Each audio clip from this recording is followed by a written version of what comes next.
It's about affiliate marketing, and this poster said everybody wants passive income, and one of the easiest ways is to get people to kind of do the work for you and advertise for you.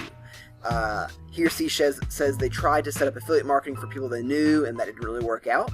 And then they asked the question about, how do I contract people on Instagram or YouTubers within the fashion industry, and how can I go about getting them to be influencers for my brand?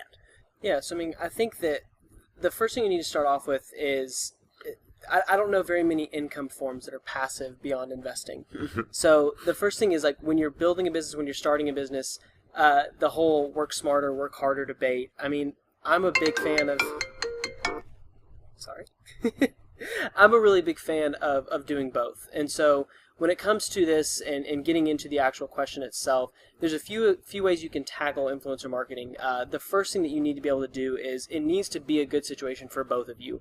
So you don't need to just blast out your message and copy and paste the same email to 50 different influencers. Yeah. It needs to be tailored specifically to them. Most influencers are going to be hit up. Talk about your inbox. Yeah. When someone comes in, if they don't have a tailored message to you, how often do they get a response? Not at all. Yeah, it has to start with that, right? If the influencer themselves would like your product, then it's going to be an authentic view of the world. And I think my last business was Country Outfitter. We sold a bunch of cowboy boots online. I ended up with about 8 million Facebook fans. And one of the ways we did it was through influencer marketing.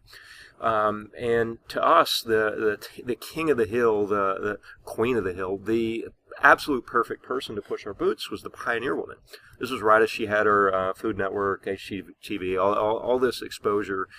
She had her own show, and so she did a 12 days of Christmas. She gave away a pair of boots every day leading up to Christmas. It was perfect because she picked 12 boots that she liked. She wouldn't even let us give them to her. She actually purchased these boots. It was the strangest thing, but she did it in order to be authentic to her brand. So you have to know what the win-win situation is. If you don't have a win-win with your influencer, it's not going to work. If it's money, great. If it's access to cool product, even better.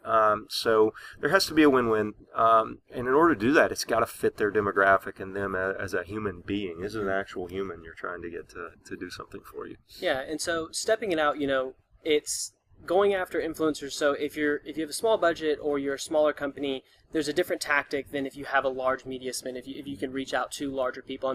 When you're working with the Paul brothers, for example, for a 3-hour shout out on their Instagram, it's going to run you anywhere from $100,000 to $150,000.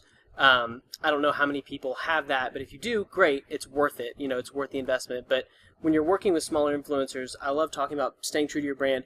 Look within your own followers.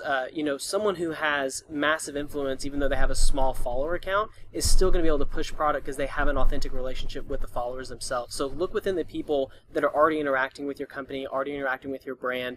Generate, user-generated content from that, number one. And then number two, just ask them, even the thought of you reaching out to someone, if they don't think of themselves as an influencer, and asking them to be an ambassador for your brand, they may do it for free just because they're so excited at the opportunity. So, leverage the network that you currently have, and then always reach up as you can, and really just ask, but make sure the ask is relevant, make sure it's personal, and make sure you've done the due diligence of actually understanding who that person is. The worst thing you can do is reach out to someone and it be off-brand or not be something that that you could tell with 5 minutes of research to know if they're interested or not in. Well, the other thing is you don't want to fall in love with reach. So you look and say, hey, this person has 3 million Instagram followers or 30 million or whatever the number is.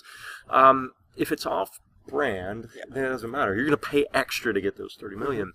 To me, the ideal scenario is the idea of micro-influencers. Now, it's harder to pull off, and you have to come up with ways to do it. But I spoke last podcast on Lauren James and the way they do it.